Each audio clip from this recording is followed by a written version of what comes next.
dotted my lines, check the spreads. When the distance, now we're dropping these locks. Just the boys in the will to cash big. So many times, it happens too fast. You trade your bankroll for glory. Don't lose your grip on the almanac pass. You must bet just to keep it alive. So the pick is in, it gets the thrill of the line. Dialing up to the challenge of the books, and the last known survivor stalks his edge in the night. And he's watching us all. The pick is in. Face to face, out on the air, hanging tough, staying sharp. They stack the odds, still we take to the square for the win with the skill to survive. The pick is in, it gets the thrill of the line. Dialing up to the challenge of the books, and the last known survivor stalks his edge in the night. And he's watching us all. The pick is in. The pick is in.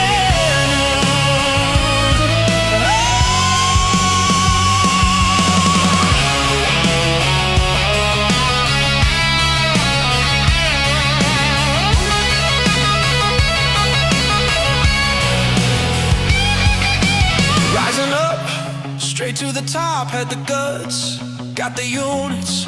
When the distance, now we're not gonna stop. Just the boys and the will to survive. It's pick is in, pick is in, pick is in, pick is in. The pick is in, it's the thrill of the line. Rising up to the challenge of our rival, and the fix might be in, but we're calling it right. Heywood's almanac, Jonah, Snoop in the fight. Is the fix in? Is it all predetermined? Back to the future, future's looking certain. Tune in weekly for the picks and the laugh. Sports betting expert dropping knowledge on the path.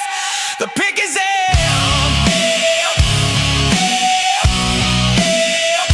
The pick is in.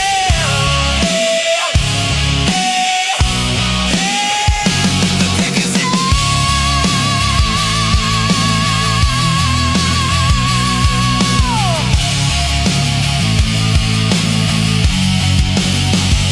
The pick is in. Pick is in. Pick is in. Pick is in. What is up? Great people across everywhere watching on all of our platforms. This is the Pick Is In podcast, NBA. Thank you so much for coming in and joining us every Thursday night here at 8 Eastern every Thursday.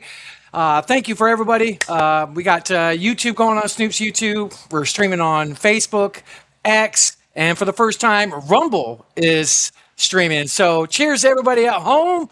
Thank you for being here with us. Cheers. Gotta get one in. I gotta bring my boy in. One of the best in the business, co-host, my brother, host of the Here's the Thing podcast, arguably the best podcast underneath the phone booth umbrella, my boy, Snoop Heywood.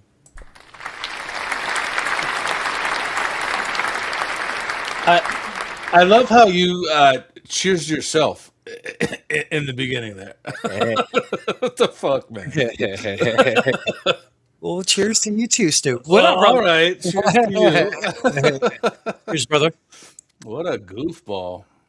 Gotta get one in, man. Gotta get one in. What up, brother? How you doing today, Snoop? How's life? I'm busy. This is my third podcast in the last couple of hours. I'm fucking running wild. Oh, like Hulk Hogan says, running wild, brother. Well, you're a hardworking man. Thanks for being here, brother. It is damn hot outside. I'm glad we're doing this inside, man. For all y'all don't know, we're in Arizona. It's over 105 right now, depending on where you're at. It's just hot. So, hey, thanks for being here, Snoop. Where can the great people find all of our great work, my man? Well, I'll tell you if I had the screen shared and ready to go, but you can go to phoneboothpodcast.substack.com and you can get 12 great podcasts for the price of one, free. And if you want to pay extra, you can get bonus content from the Phone Booth podcast, the Philosopher King podcast, the Dualistic podcast, the Here's the Thing podcast, the Pick Is In podcast, the Mind of Madness, Fasting Fake, Detoxing the Matrix, Translucid. There's all kinds of stuff. Plus, there's merch. Soon to be coming. Pick is in shirts are going to be available here soon enough on the merch page. But check it out. I mean, we got all kinds of stuff going on. And also, make sure you give a check out to the YouTube Pick is in podcast page. We climbing. We're climbing. But you can find everything on there. And, that's about it. Love it. Cheers to all the subs. We're growing. Thank you. I think last week we were at like 22 on YouTube. Now we're up to like, 36, 37. Got a couple more on Rumble to meet the criteria. So slowly but surely, thank you to all the people out there showing us support, the comments, the reposts, the good people we have in our inner circle. Freaking A, we're starting off right. Let's do another cheers, Snoop. Right. You know what? We need all the comments, shares, reposts, everything. It really helps build the page. And we love you all for doing it. Thank you guys so much. Awesome. Without further ado, we got somebody at the door. Snoop. What we got? Who that? Yeah. All Who's right. that? Our weekly What up, Nick? Nick Wilcox from Fantrax, my brother. What up? Our weekly correspondent for fantasy.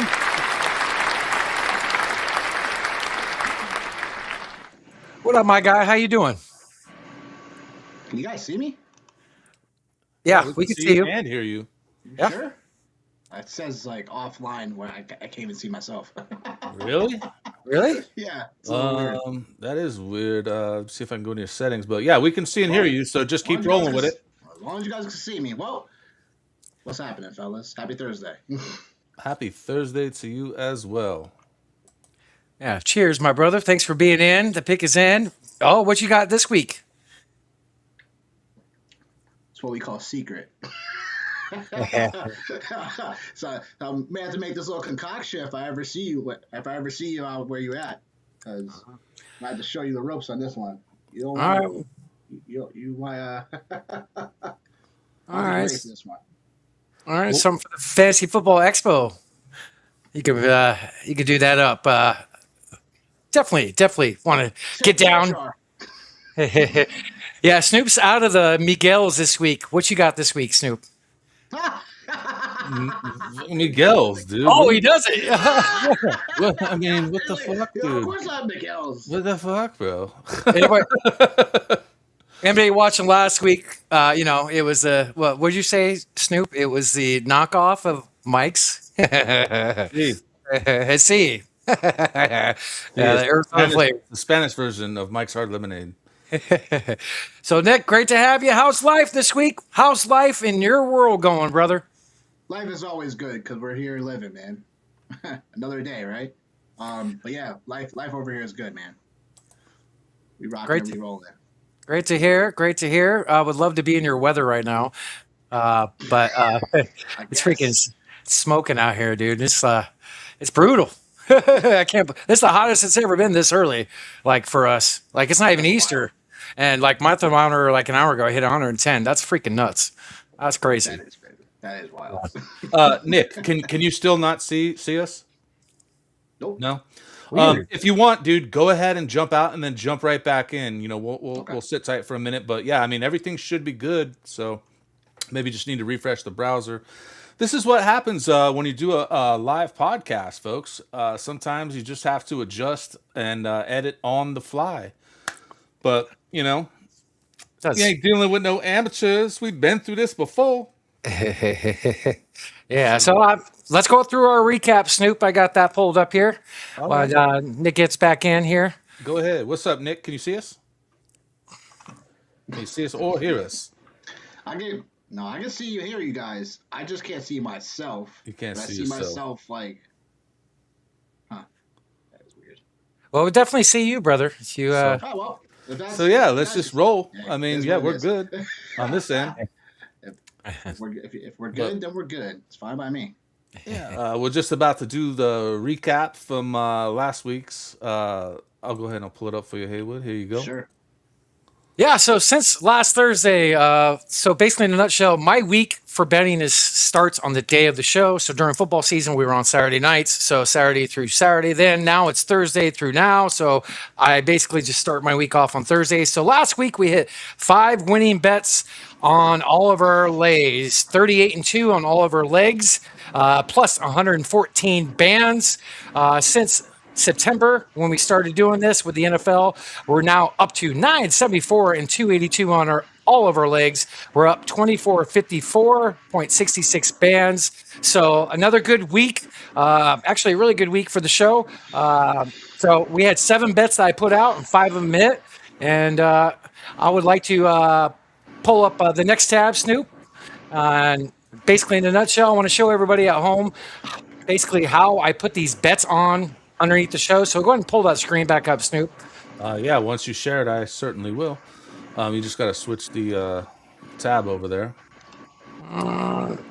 Just stop sharing. No, you got it. It's the right one. With the countdown on it right there? Yeah. So for all you people at home, I link all the bets to the show. So here's the link, or here's the post from the show of last week. And underneath of it, I just want to go through basically in a nutshell what I do. So I put pictures where you can find the bet, and I usually put a link on there. On free bets, there was no link, so this was the first bet of the week. This one did not get. We got hooked, so just pulling it up here. All of these hit here. Murray, Jokic, Harper, Braun got us. But on the other part of the slip, Champagne, he did not. He hooked us on that. So that was a hook on that one. So 0-1 on that one. And then going on to the next leg, I put how much I bet for the bands. Alt legs is always what I do.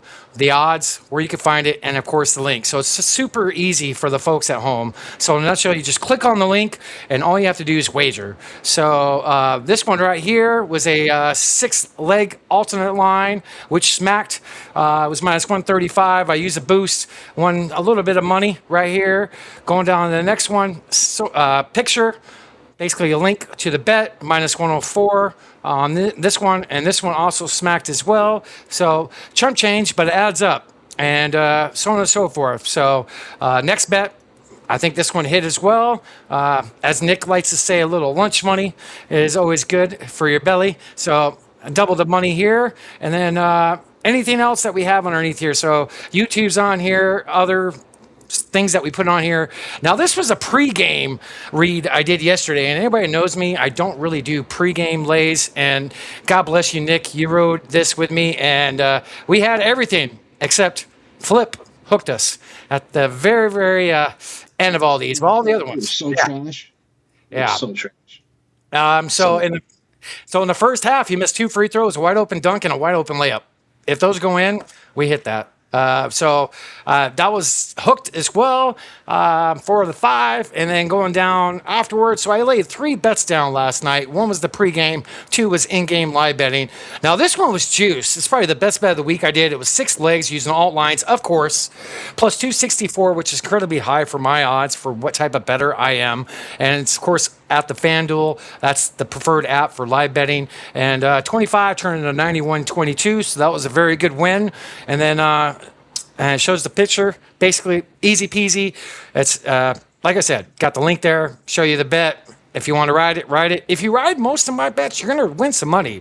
So, and then we hit an 8-leg late last night with a plus 101 over at FanDuel. And this one smacked for, double our money. So, all in all, 5 winning bets, 2 hooks, and literally Flip and Champagne could have cleaned house for the week. That's what I got for the recap, Snoop. You know what my favorite part of all of that was? You said easy peasy. Like, it's just nothing to hit them. Like, come on, man.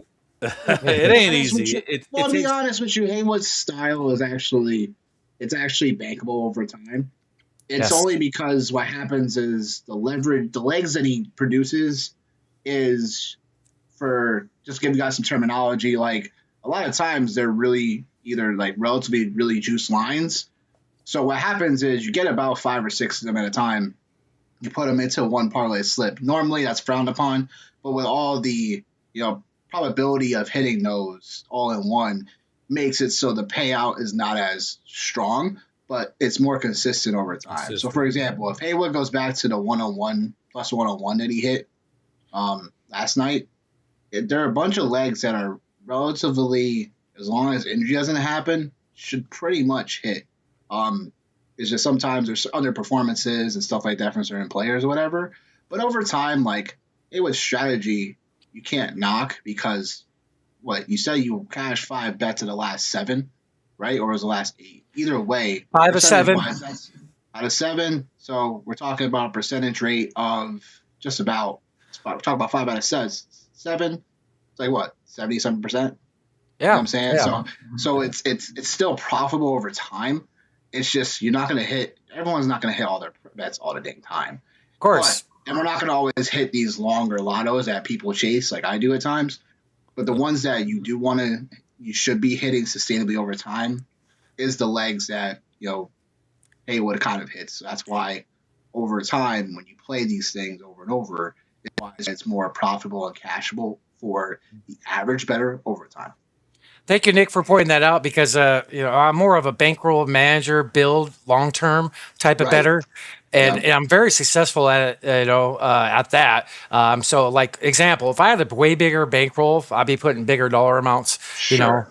But that's what my bets are for, and I hit more consistent on these than any other way. And I've changed my ways a lot of times, but since the last summer, I think is when I started doing these alt lines. Just putting a bunch of things together, and I was tired of getting hooked, tired of chasing these lottos. You hit 1 out of 20, that's good, or 1 out of 30. I want to win more. So part of what I do is I'm super safe, but it builds. And if you ride a majority of my bets, you're going to win some money. Well, I'll tell you, I'm excited. That's what people want to do over time too. So that's like. I'm excited to see how this works as an experiment with WNBA coming about. Yeah, me too. I'm ready. Carter, if you're listening and hearing, makes 3 of us. We're ready. Makes 3 of us. We'll see what happens. The only thing I'll do for baseball is probably not strikeout props, but other than that, I don't really touch baseball. So usually I'm entering my slower betting season. So WNBA, get on that. Baseball for me, if anybody remembers last summer, I did very well on pitching. So every day I'll pick the top 2 or 3 pitchers and move their alt line down and just combine them. And I've done very well. And then live betting, if you got an ace on the hill and he's throwing gas and he's striking people out, I love the 3 strikeouts in an inning or 2 strikeouts in an inning. I killed it on those. So you got a Paul Schemes or Tariq Skubal on the mound, and he's mowing guys down. He's at the bottom of the lineup.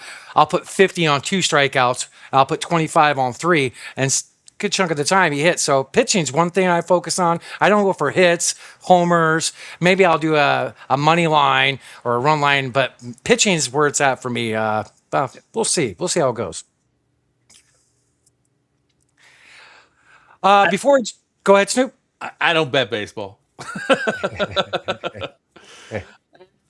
I used to not, but then I got into strikeout props. So similar to shots on goal in hockey, but I don't even do hockey that much. But they're somewhat similar. Yeah. You guys sound like degenerates. Yeah. Degenerates. Yeah, you fucking degenerates. I grew up in Vegas, and I'm not even a degenerate like this, dude. Like, what the fuck? Before we dive into this NBA news, Snoop, you got some football news you want to go over real quick? Yeah, dude, I do got 2 NFL things I'd like to bring up real quick. This being the first one, which is I don't know what I have pulled up. The replacement refs. Can you explain this? Because you brought it to my attention, Heywood. The NFL is going to use replacement refs. Before I read the article here, what's going on with this? I just heard about it this afternoon. I don't know too much about it. I guess the NFL refs and their agreement they have, they're not happy with labor as far as what they're getting paid is what I'm reading. The NFL can't afford the refs now? So just basically in a nutshell, I heard that they're looking for replacement refs this upcoming year, and that could have a huge effect on fantasy and betting. huge. And on top of already it being big as it is and questionable and stuff like that. So, Nick, did you hear about this today? The overall workings right now is that it's similar to like a player lockout situation, only with the refs. So what's happening is that literally, it's nothing to do with how the refs like performance wise have been judging the game.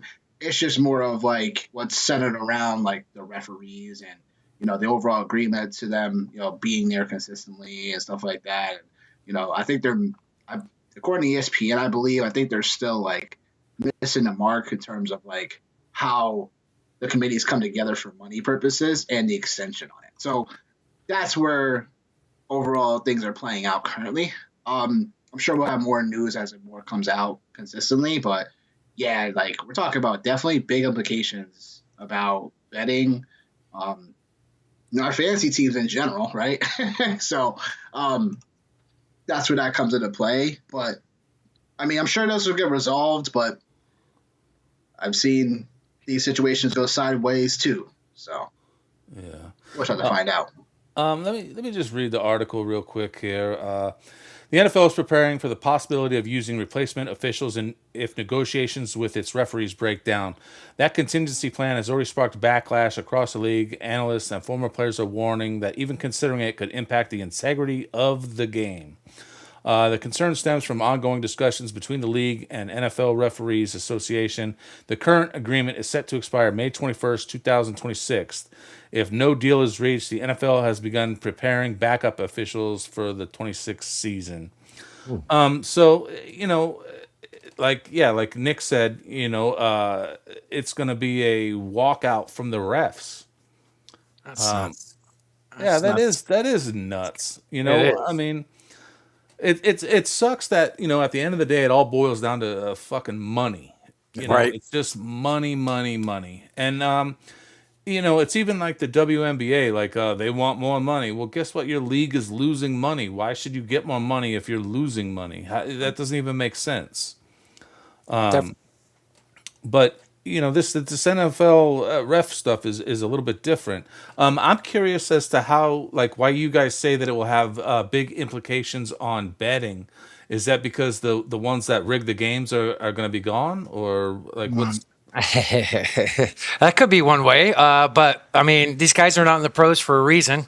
They're not, the best of the best. And yeah, all the grooming that the refs have from the league, maybe it's not there. Maybe it might work in our favor, but I think it's definitely going to have some implications. Nick, what's your take on what we meant by saying that? Yeah, remember referees aren't employed full time either, so that's also like part of all of this. But again, like the reason why I think it could be like impactful is because like look, you'll have, not to say there's other referees that can't come in and do an amazing job, but this just goes back to the pandemic when it comes to the referees. And then if you remember, I want to say this is something similar that happened in like 2011 or 2012. I think it's Something 2011. like that. It was 2011. So we had something very similar to the situation too. So that's where we had more foolery on certain plays than we had normally would. So that's partially why like there's definitely some concern with all this. I wouldn't say it's like the biggest deal in the world, but it could be something where it's like if we do go into the season with replacement refs and then all of a sudden there's more certain, like there's not exactly continuity, there's not enough like data to say like with these replacement refs like what more likely calls are going to happen, what tendencies and stuff like that, because again, we've seen certain refs over the years, right? Like Ed Hockley, for instance. You know what I'm saying? Like a perfect example. Been a referee in the NFL for over like 30-something years, whatever.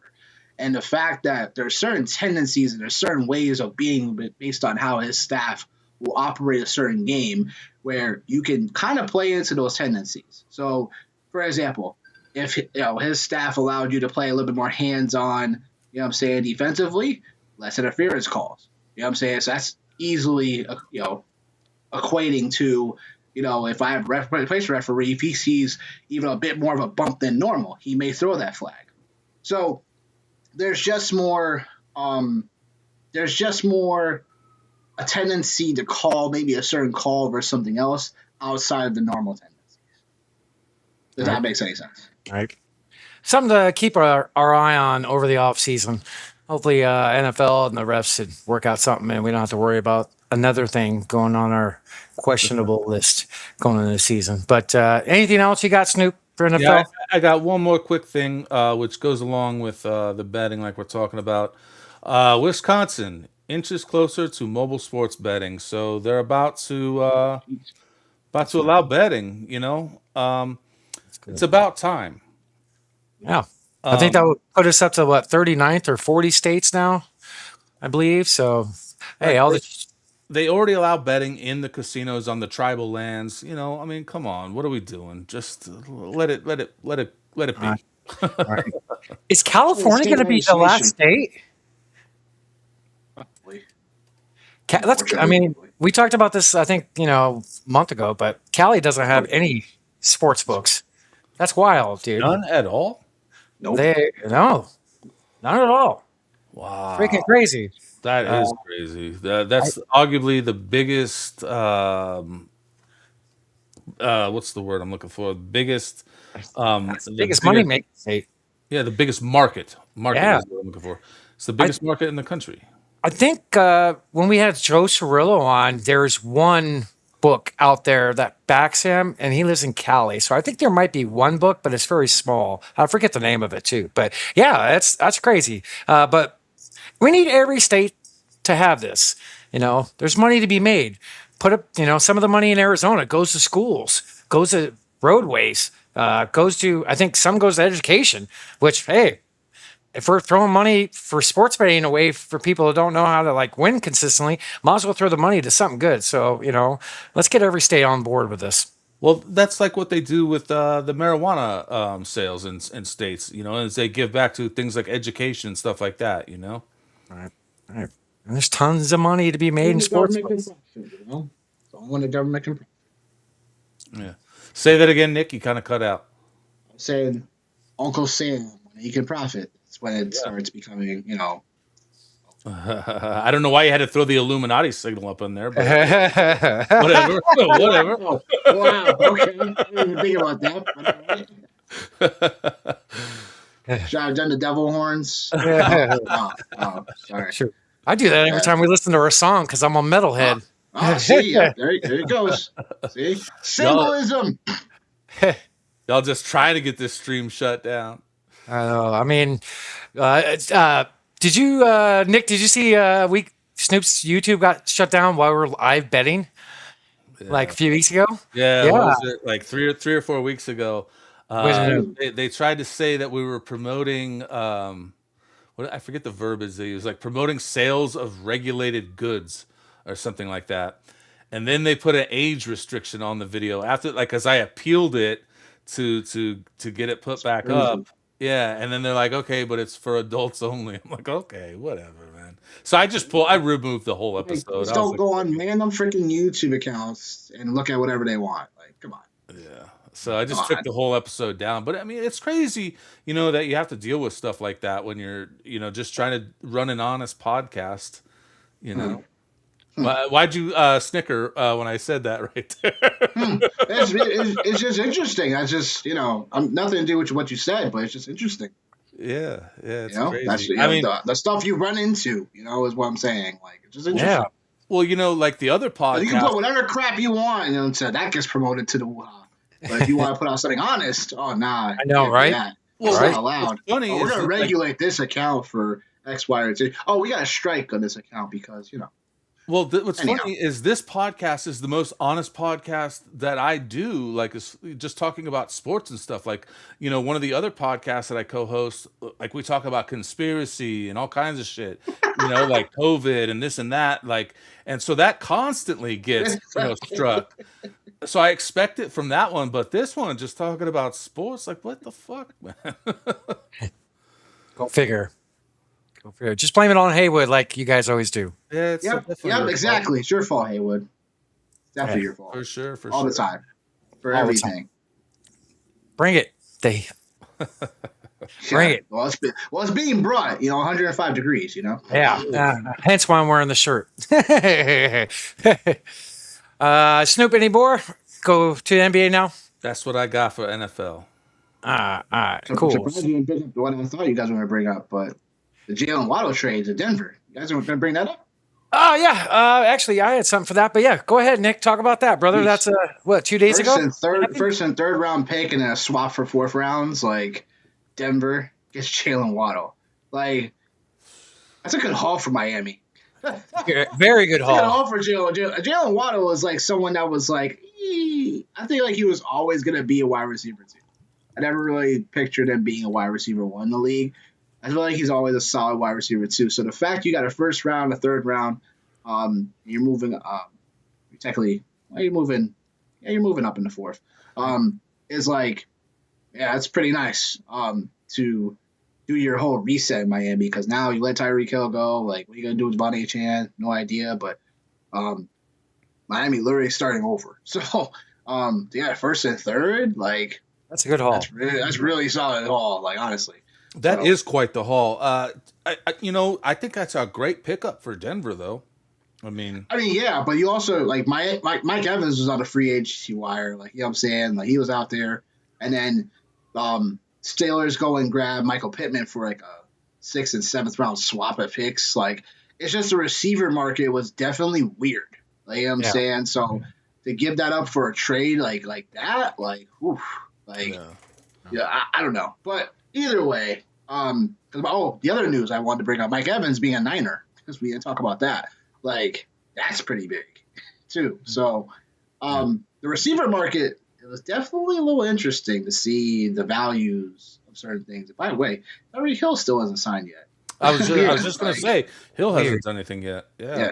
Weird. And then going back to the DJ Moore trade, it's like, oh my gosh, you gave up that much for DJ Moore? It's like, hey, you gave him a contract extension? Like, It was just the wide receiver market has been really weird this offseason. A couple things. First of all, Malik Willis, poor guy. You go to Miami and everybody's leaving. He gets a chance to start and gets money. What are you talking about? Yeah, true, totally do. Shit. But Miami's definitely not going to be good next year. They could be in the Manning sweepstakes for next year. But aren't they paying like a record $160 million in taxes or something from all their payoffs and whatnot? Like I read some number the other day. It was ridiculous. But good haul. Definitely a good haul for what they got for Waddle. Like, dude, to get that. And I never heard that even during the regular season when there's rumors of him being floated around. Remember, Buffalo was involved in talks with him before the trade deadline, and being a rival, a division. That's probably why they didn't do it. Is that a good fit with Cortland Sutton fantasy wise? I think getting a big receiver like Mike Evans to Denver wouldn't have been such a good mix. But do you think this can help Cortland Sutton? Do you think that could help Nix, the quarterback there? Do you just think the fit is really good there? Yeah, I put Bo Nix as a solidified top 10 QB for fantasy. Currently, he's more on the tail end of that 10, so he's like an 8 or 9 or 10. But when it gets down to it, you get a weapon like Jaylen Waddle who you can move all over around the formation. He can play outside and inside. So his role is not standard. So you can do a lot of different things. I think that gives the Denver offense a little bit more of a boost in general. So that's just going to be something to be worthwhile as the offseason continues. Because Denver was already a solid, not only offensive line, but also a great defensive line. So you already had those. The line of scrimmage, which is something that's hugely, you want to play on when it comes to football. But I would say getting a piece like Waddle just amplifies your offense even more, and it makes it so Bo Nix you get him a solid weapon that will come in and contribute. So from there, we'll just have to find out what else happens. But I do like the fit. I just felt like it was a little bit pricey overall for a guy like Jaylen Waddle. But that's just me. You go out and get a guy like that, to impact your offense, and now you're all right. Cool. Now we can address some other needs, right? All right. So, and they didn't do much this offseason. They're kind of quiet, weren't they, Denver, before that move? Yeah. So they're a young team. They had a great run. They got a good coach there, So Yeah. Mike Evans. I love the signing to San Fran. Brock Purdy is a great, I think just quarterback for him. They definitely need that big X receiver there. Yeah, that's right. Jim Rome. What up? But I love the move there. Health is always an issue with Mike, as we know every year. Hall of Fame guy. Had a down year this year, injuries. I still think he has something left in the tank. I think Purdy's going to bring the best out of him if he's healthy. I could definitely see him, getting that 8 to 10 touchdown, 800 to 1,000-yard range again, depending on health. I could even see him having more if he stays healthy, but that's a very good fit. I agree with you, Nick. Yeah, I mean, and there was also talks about the Bucks was really trying to offer more money for Mike to stay. But honestly, like when you need a change of scenery, it was just that was like it didn't seem like Mike Evans just wanted to be in Tampa anymore, which is understandable because like I think him getting with the Niners was the best fit I think possible in the market for him in terms of looking to try to win still while also being on a team that will feed him the rock still. So I think that's a situation where, as we knew, like, Brandon Ayuk, we have no idea what his situation looks like. If he's ever going to play the Niners uniform again, who knows? And then there's other pieces, Ricky Pearsall and stuff like that, but they don't play outside it like a ton. So Mike Evans, being the boundary receiver that he is, like, he's someone that's still a great get. So for the price tag as well, it wasn't too crazy of a contract in my opinion. What was the money? But yeah, 3 years, 42, I think. Really? I think it was 15. Yeah, I think it was 14 a year, I think. Wow, 3 years? Yeah, 3 years. Yeah, 3 years, 42.5 mil. So yeah. And people out there, you cannot blame the facility for injuries. He always gets injured. So before that starts, can't blame not that one, not this one. Right. That was crazy how that came out the end of the year. Weird. That was weird. Definitely weird. But yeah, thanks for. That's all for the NFL news. I mean, we're definitely going to do some more of the NFL. It's definitely right up our wheelhouse. But I want to go to the standings, Snoop, if we can pull this up for NBA and dive into that, because we only got so much time with Nick. So I want to respect it and get as much as we can knocked out. So, standings are up. OKC has won 10 in a row in the West. The Lakers have won 9 out of their last 10. They're pretty hot. Spurs, 8-2. They're pretty damn good this year. So our Suns still in the 7th seed, Snoop. Not much movement at the bottom. I think the Clippers and Blazers are down there. The Warriors have lost a couple games. Going to the Eastern Conference. Big news that we're going to get into with Cade Cunningham in Detroit. That's huge news. But they're 5-5 in their last 10. Boston's been set. So something to look out for. Boston, New York, Cleveland, this could be their time to jump on it and get it, especially with the news with Cade coming out. Miami, 38 wins, Snoop. And look at Atlanta, Nick. You talked about them 2 weeks ago. 10-0 in their last 10 games. 10-0. They've been cooking. So I want to pull up the playoff picture here for the seedings. Nick, what do you see initially? What do you maybe wanting to see for the rest of the year? What can you see happen? What matchups are you looking forward to if the playoffs started now? Well, I mean, the Hawks, I told you about a couple weeks ago. I was saying, I thought they had when you get rid of a guy like Trae Young, it's like you may be missing something at times. But it felt like Trae Young just kind of ran his time in Atlanta. He'd always be kind of banged up here and there too, and not entirely reliable all the time. So maybe this is the turning point they needed. But we'll just have to see how that shakes out. We have about 14 games, I think, left, something like that. I think Boston, like I said before, and I'll say it again, Boston's going to catch Detroit. And now with Cade Cunningham out, that's the hugest news over the last month or so for injuries. And that's unfortunate that, it went like that. But, yeah, Detroit, they've been the last 10, 5-5, so they ain't been playing the best basketball. So there's that. I think Boston definitely catches them, like we said, the last couple of weeks. Great. And then if that happens, I mean, look, Detroit could potentially fall. It's not like the Knicks can't catch them either. They're 5 back. So that's something worth watching for as well. But the Knicks also have their own problems. They just sometimes they love to show up and then they sometimes just don't. Against the Warriors the other night, they almost let that game go. I was watching that game Sunday night. They let that game, they got out the gates just terrible. And they have no Curry, no Draymond Green. I'm like, what the heck is going on with these Knicks? But they narrowly escaped that game on Sunday. But now, Brunson's hurt, I guess, right now too. So right with the neck injury. Yep. So remains to be seen. But I think we're pretty much set. I think for the Toronto being the 5 seed. It's not like for me impressive per se, but it's like, hey, the top 4 was already gonna be set for me. The rest of the field is just gonna be all right, whatever.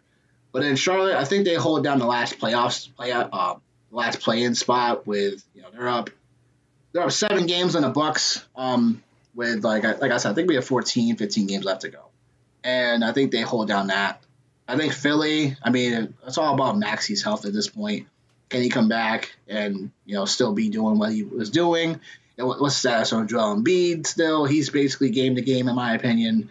Right. So I just don't think Philly has enough pop to make any type of noise for the for the playoffs in general. So I think the East is pretty much set. On to the West. I think the Spurs being 3.5. I just think that the Thunder they've proven themselves worthy of just consistently. It doesn't really matter if if SGA has off night. It feels like someone else is going to pick up the slack. The last game I watched last week for the Thunder when SGA was struggling, Isaiah Joe just came out of nowhere and scored 20 points off the bench. You got this guy, Jeremy McClain from Philly, who was buried on the bench in Philly, all of a sudden now putting up points. It's like, yo, what? It's like these Thunder, just all of a sudden just have guys just contributing out of nowhere. Mm-hmm. Joe could be a second or third star, I think, on another team. He proved that on the third.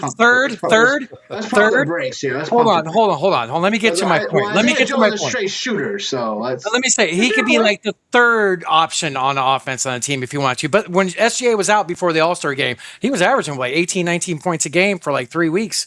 He was doing pretty well. He could shoot the rock, by the way. I wouldn't say star. That's all he can do. I wouldn't say that, but he can definitely step his game up. And you're right. You're right. There's always another guy that steps up there. That team is so deep. That team is very deep. And their GM, kudos to him for how they drafted, building that team. Not only drafting, but there's some smart free agency pickups, stuff like that, too. And then they got SGA via trade. They didn't draft him. So it's very interesting, just the patience of the Thunder over the last, decade has gotten to this point now. So now they're a championship. Now they're potentially could go back to back. Who knows? But as far as that would be the top. The 3 through 6 we talked about. I don't think Phoenix will improve from the 7, but I could be wrong. They're a game and a half back for the Nuggets for the 6th seed, which would avoid them playing in the play-in. But Denver did not look great last night against Memphis. No, they did not. Memphis? Memphis? Right. Jaren Jackson not on the team anymore. John Morant, not playing. It's they lost. It's a guess of who's who. You don't know who's playing on a per night because they got Jerome, yo. What? Yeah. I was like, yo, this is crazy. This is wild. But as far as playing goes, I think it's pretty much set. Memphis doesn't really have a chance to catch the Warriors for the last spot. So it'll come down to Suns, Clippers, Trailblazers, Warriors for the play-ins. I'm disappointed that you don't believe in the Suns more. You got to remember that they have not been healthy all season. Yeah, I know that, but Phoenix still doesn't have if Mark Williams comes back and produces as a big guy, then you got then Phoenix has some hope. But I'm just not a believer in that team. There's no point guard on that team, and we've seen them shoot the lights out before. You know what I'm saying? Grayson Allen, we watched that live, me and Heywood, but I don't. It's not sustainable for me over time in a 7-game series.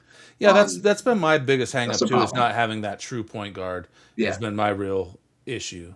It's just call Chris Paul. Tell him, hey, we're sorry about how things ended in Phoenix. Just come on back for the playoffs. Make sure you're ready. Make sure you're rested. Right. You're You set, don't even right? have to You're play in the good, regular right? season. If Just sit the Yeah. if the assisted living house will let him out, maybe we can sign him. I don't know. I think Chris Paul could still play, but I have no idea, man. I don't know why. I think he could still play, but I mean, he's not going to be your starting point he's guard. still a point guard, yo. I think My whole point. he should be on the coaching staff. Like I think he'd be a great addition Sick. to the coaching staff. That's sick. That's sick. No, I don't know. That's sick. I think Chris Paul can still play. It's kind of bad. It's kind of bad how he just stopped playing, like how he was shown no love from the Clippers. And did he officially retire? Yeah, officially he did retire, Okay. but come on. Just hey, like you said, call him. You don't even have to play What's it the rest of gonna the regular take? season. No. What's it going to What's it gonna take? Just play in the playoffs. I can't In the remember playoffs, I can't remember, Nick, if you were on the podcast when I said that I believe Chris Paul is with Scott Foster in He did. fixing games. Yeah, I heard. Yeah, that was 2 weeks ago, I think. Yeah. Or was that last week? 2 weeks ago. Yeah. But yeah, I was on. So you're saying Snoopy's going to be a ref? Maybe if they allow him to be. I mean, but with this contract negotiation stuff, the refs, who knows? He might not even want to. Who knows? Who knows? But I mean, all in all, I think for the Western Conference, it really comes down to I still believe in Minnesota a ton. It just, for me, if they get the Thunder second round, that's where they'll have to play the Thunder final for me to have for Minnesota to get an opportunity to get back. They were pretty close last year, in my opinion, but them just again another team not having like a real true point guard. It's just Minnesota is very lengthy, and they have a good amount of depth too. That team just comes down to, I mean, Anthony Edwards probably going to miss the rest of the regular season, most likely. So that probably just solidifies them. Again, like maybe they fall down to the 6th seed because of overall like what's happening for injuries, and then Rockets and Nuggets literally a game back from them currently for the 4. They're a game and a half back of the Lakers, so we'll see how it shakes out. But if Minnesota drops down in seeding, I wouldn't be too shocked if we could still take Minnesota to be like, hey, like this could be a dark team that makes the finals. So it's interesting, but I think that's all I really see at the moment for the Western Conference. It just depends on like the Thunder. We all know is pretty much a front runner, but that will be predicated on what they've been doing all season. Is that SGA just you pencil in for 28 to 30 points. Holmgren, you can pencil him in for 15 to 18 sometimes with 8 to 10 rebounds. And then everybody else, Hartenstein's going to be there dishing the ball from the big man position, like just getting these guys the rock. Like so, it'll be interesting to see how everything shakes out. But I think ultimately it still is the Thunder coming out the West. So I think we'll see Thunder into Boston. I think I'll probably take that now. I know you're a betting man. If you had to drop money on somebody out of the Western Conference right now, would it be OKC at this moment? If we have time to look at the odds, I'd be curious. I want to talk about your article. I know we only got like 12, 13 minutes left for you, and that's fine. but I don't. I do have futures pulled up. I want to talk to you about if we have time. Okay. Shoot. I mean, should we go into that right now? I mean, Sure. we can. Yeah. We can. Let me pull up let's see here. I'm definitely intrigued by that because I'll pull them up. While you're pulling that up, this is one thing that I had wanted to mention, like when we were talking about the East standings and Cade, is that he is out indefinitely. Right. He's been diagnosed with a collapsed lung and is expected to miss an extended period of time.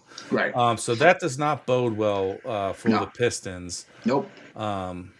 It's a just shame, pencil him. Just pencil him as being out for the rest of the regular season. Yeah, that's what I was thinking too. Is like, yeah, he's probably done for the season.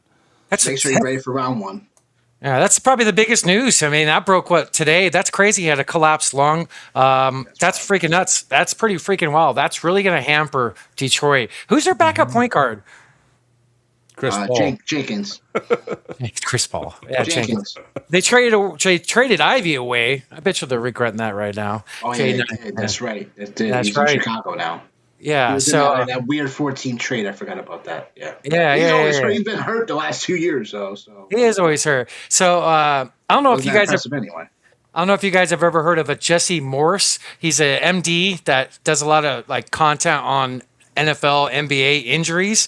Since we're on the Cade Cunningham, I would like to pull this video, Snoop, if we can, real quick before we go to the next thing here. I'll put it on. Let's see here. I got so many damn tabs open. Yeah, still using that white background. You got to go to that dark background. I'm asking you to tell me how to change it. Anyway. All right, here we go. Here we go. Check.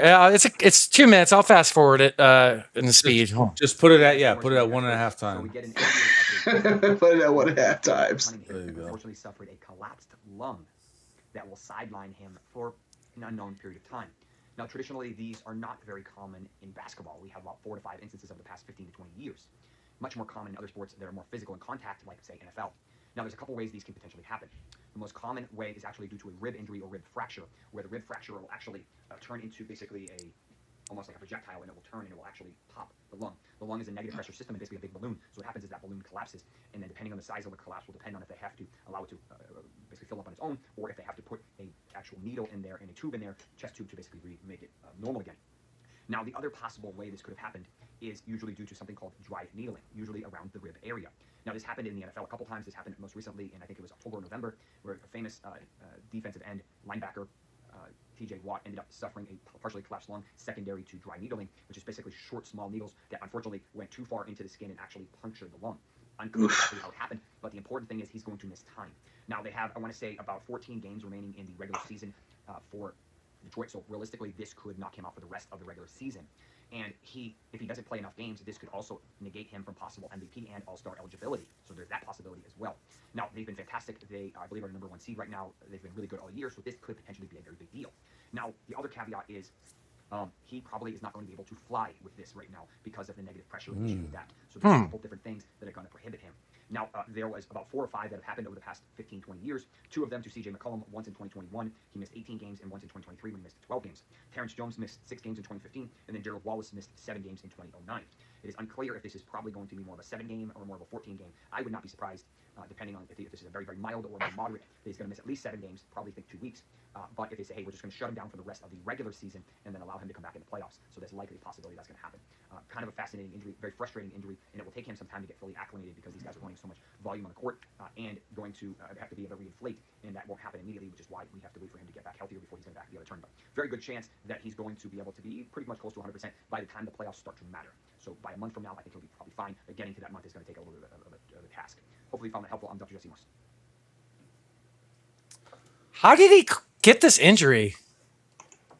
You guys know? No, it's something that I have no idea like how he got it per se, but it's something where I'm assuming that they overall examined him and that's how it played out. But you overall, that's just an unfortunate injury.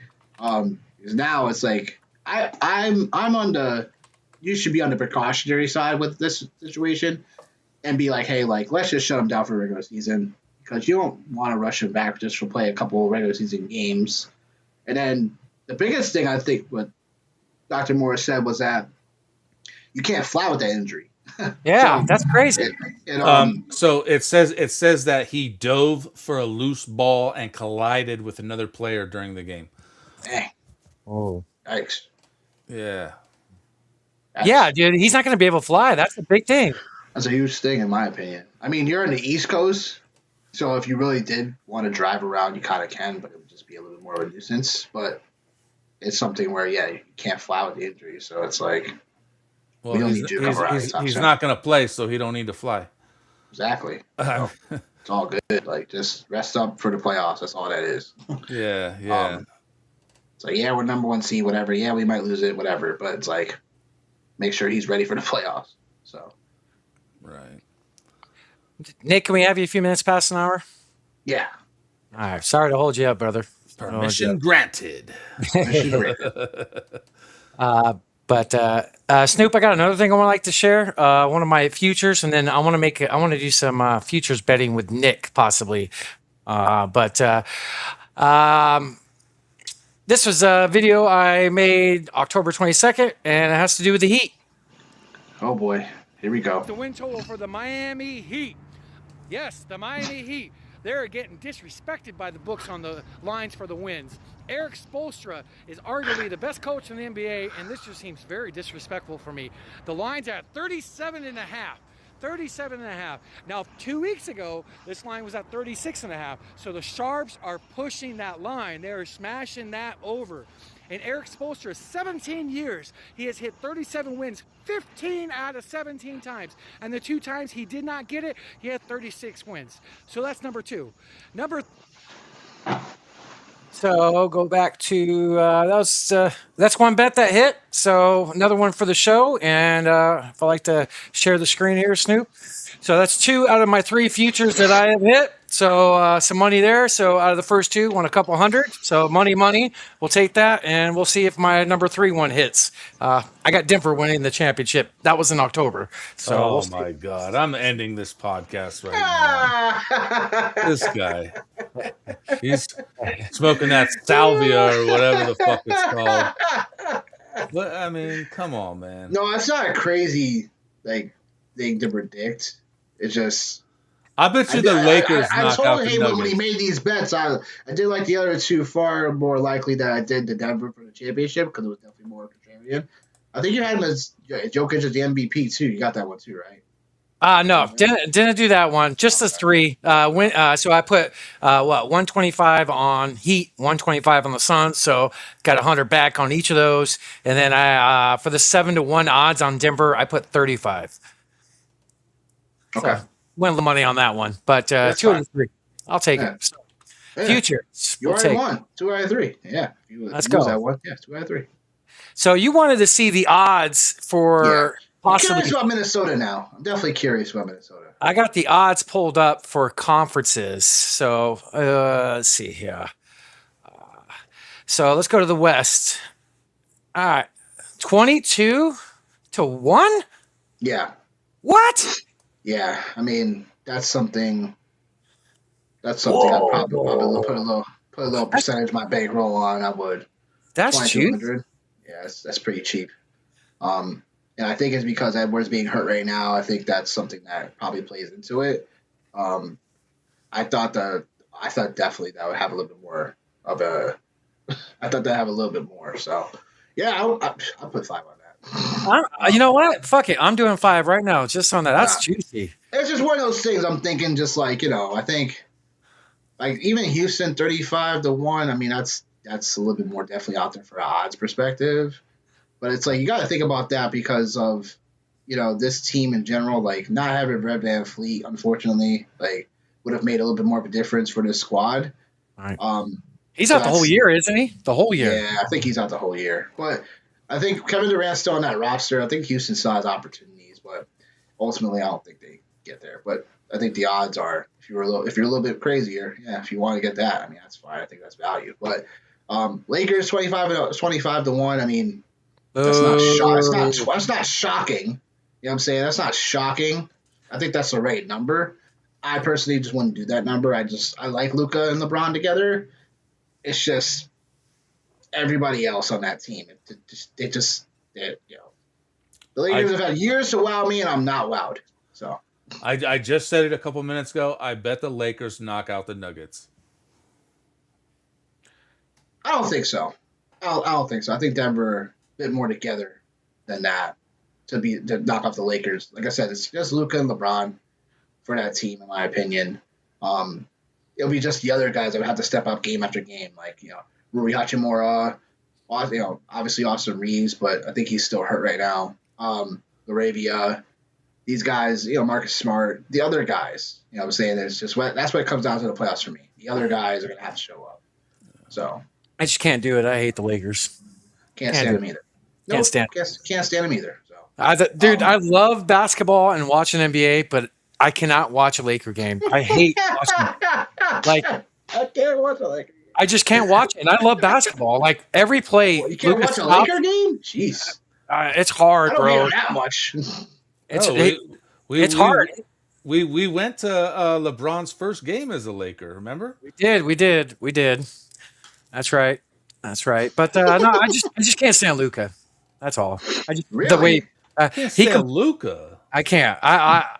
The way he complains every possession, I can't deal I with mean, it. that's all basketball divas. Now, not as much Yeah. as him. Not as much as him. He's like the face of the league when it comes to whining and bitching. I don't know. Well, LeBron too. That's your boy LeBron. I Well, thought LeBron, but LeBron's a flopper for sure. Yes. oh yeah. Bro, every play he's holding his elbow. Oh, what the fuck? Like, bro, He's shut the fuck up. dude, LeBron is first team all wine, dude. First team all wine. Yeah, he's the worst, bro. So what about the Eastern Conference, Nick? You're a dark horse in Cleveland, right? 270 Yeah. right now. Boston's climbed up. Detroit's fallen back, obviously, with the news. Look at the Hornets that moved up. That's Look at that. crazy, yo. They're fifth now. 35. Wow. I mean, that's a bait. That's a bait move by the books. What's Yeah. wild is Miami's Definitely. not even in the conversation. That pisses me off. Yeah, they They're are. 40-1 to win the 40-1. East. Wow. I mean, it's not crazy to think about that one. I would take that one over the Hornets. Like, Yeah, what the I hell? would too. I would That's too. ridiculous. That's weird. Yeah, I mean, It's I think disrespectful. my dark horse is Cleveland. I think ultimately Boston does come out the East, though. I think that they've been really solid without Tatum, and then now Tatum gets back into the fold, and then he he didn't miss much of a beat the first couple of games. So plus 170 for the Celtics, like that's not crazy. You know what I'm saying? You could probably put a solid 100 on that. But I do think with Cleveland, if Jared Allen gets back for the playoffs in time, and I think that's a team. I think for whatever reason, I just have an inkling feeling that they could get back to they could win the Eastern Conference and kind of shock people. I just don't like the value right now. Plus 270, like come on, man. I need to have a bit more than that. Like I need to have more than that. Plus 270, like Yeah, it was plus 380 a week ago or I feel like 360. 360 it was. Oh, Yeah. I guess people started hammering it. I guess then, but Right. yeah, it's like that. I would still probably take the plus 270 over a plus 410 for the Knicks because the Knicks. They've just been disappointed after disappointment after disappointment over and over again. It's like they can't get over the hump almost. So it's like, Karl-Anthony Towns, I think he's a solid player. I just sometimes just feel like he just does too much. He doesn't stick to the paint. He loves to take too many threes, stuff like that as a big guy, and I just don't like that. But that's just What about Detroit with the news about Cade coming out? I didn't like Detroit really. I thought as a 1 seed, I thought they were a little bit fraudulent. So that's just kind of where I'm at. I think Detroit is a pretty solid team. They should be proud of what they've done this year. I just don't think they make it out of the semifinals. Whoever they play that doesn't get to the final, I think they overall lose too. So Right. So Miami going to knock them out. I got you. it's possible they could. Miami's a deep team. Hey, Snoop, you're really feeling the 40-1? I wouldn't mind it. That's something I would actually you know what consider. it is. You know what it is for me is Eric Spoelstra. He knows how to coach a win. Okay. Eric Spoelstra said way too much in this podcast tonight. I'll just say this. I think Miami's that's the team, first I think, time we has said Spoelstra. No, that's like the third time. Remember you said it earlier. I'm gonna review this. And You should. You should. You said it earlier talking about Chris Paul. why would I bring up Spoelstra in Chris Paul conversation? I said Scott Foster. I mentioned him in the future video. Rewind the tape. Got him. Rewind the tape. I will. Rewind the tape. Where's the red flag? Hey, gotta get an assistant to check this out. Anyhow, we need David Mata over here to throw the flag. Lord, but I think Miami 40-1 is not crazy. We've seen Miami do it before, and I think the depth behind Miami makes some sense. It just comes down to matchups, and it comes down to if they can exploit those matchups. So that's what it comes down to. That's what playoffs are about anyway. So I want to collaborate with you, Nick. I'm going to place a bet right now. You pick a conference, give me a team, and vice versa for me for the other conference. I'm going to build one right now. So give me a team if you're a betting man. I know you are. Who you like today to put some money on making the finals? Man. Yeah, obviously, I think Boston will make the final. So the plus All right. 170, I don't love, but for the sake of you putting money on it today, we'll do it. 105. I guess this is Nick. now this is where my contrarian brain comes into the picture. You know what I'm saying? It's like because for as much as I like San Antonio this year, I don't think they have the chops to get there. So Obviously, the Thunder yeah. are minus 140 right now. So is it like do we go with do we go with a little bit more of a weird like go Minnesota and get a little bit different? Do we go with Denver? Do we go with Denver because you've already betted them? Yeah, I got a couple bets on them. So I think Denver, Minnesota. You pick your poison. there's no juice with the Thunder. It's plus 356. So you got to put a higher number. So Yeah, you do. No. I'm kind of digging the San Antonio team, but I don't know if they have what it takes to get over I the don't top. think so either. But- I like Victor Wembanyama. I like that. I like the nucleus of that team, San Antonio. They're building around stuff. My guy Castle. You know what I'm saying? Like, and De'Aaron Fox. But De'Aaron Fox looks like he's missed a step. I don't know what's going on with him. So I don't know what's happening with that. But I don't know. That's why I'm not with San Antonio right now. I'm not liking the eye test for San Antonio apparently. Much as I love, Wembanyama obviously is a beast, but there's also times where his game is like he's not consistent enough for me to really put my money on. I'd rather just do a Denver or a Minnesota. So you pick which one you want.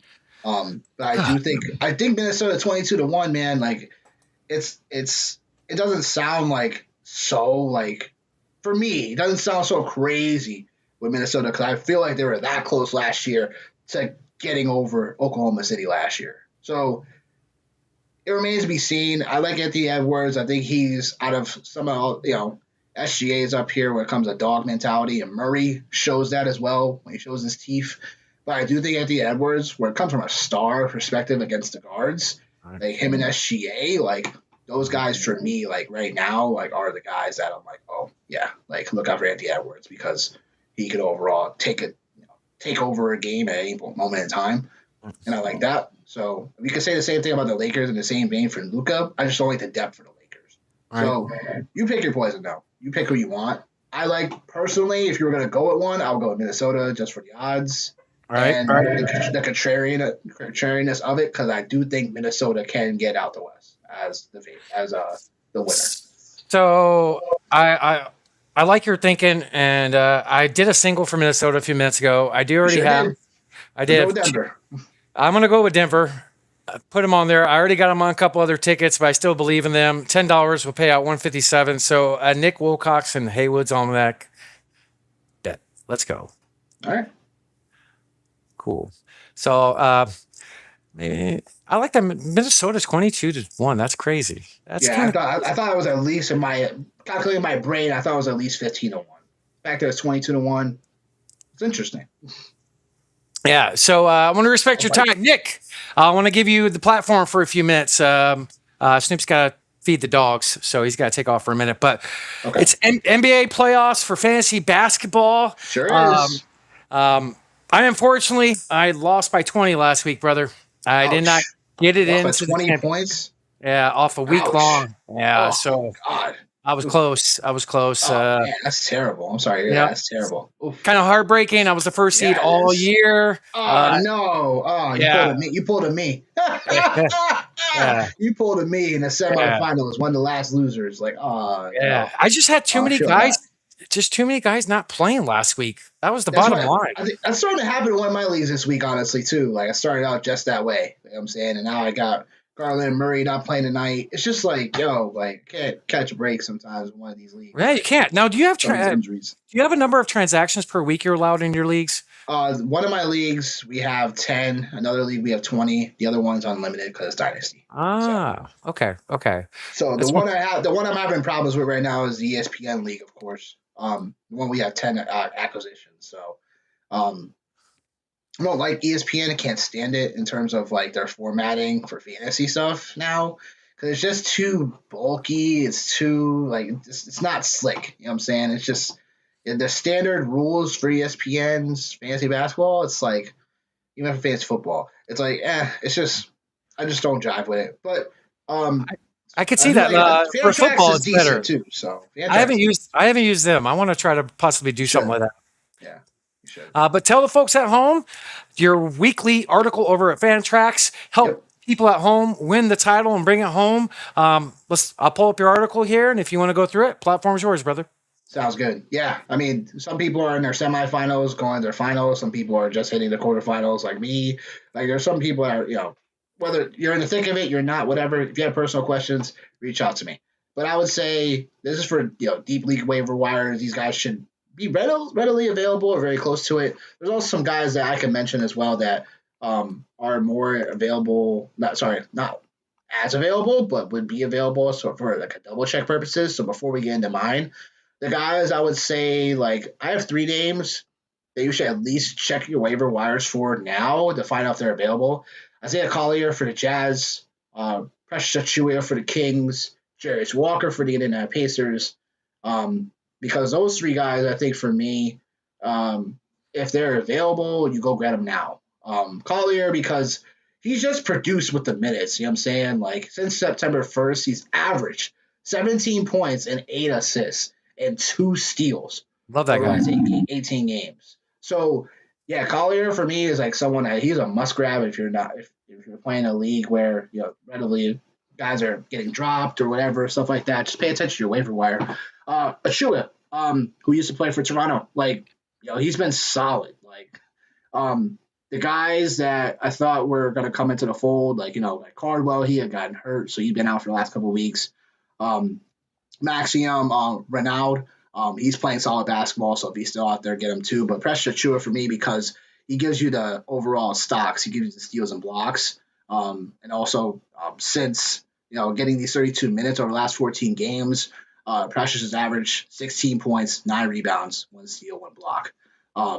So that's just something just to keep your eyes on. And then lastly, Jaylen Walker for the Pacers, guy who drafted out of Houston for me. And he's someone that obviously is getting more usage because Siakam was pretty much, I don't want to say he's pretty much shut down for a season, but it's pretty much looking like that. So Jaylen Walker for me is someone that, he's overall average 15, 7 rebounds, 4 assists. But he's gotten at least 31 minutes over the last 16 games. So this is something that Walker is someone that he could fill up things for you. But on to my actual article. I just want to get those names out just in case they're openly available. But my article right now was posted on Monday. So Vucevic for me, because he has a 5-game week, he's someone that is, Alex Sarr is now playing tonight, so that kind of dampers him a little bit. But again, with the news I had, with the information I had, I thought Vucevic can still have a decent performance.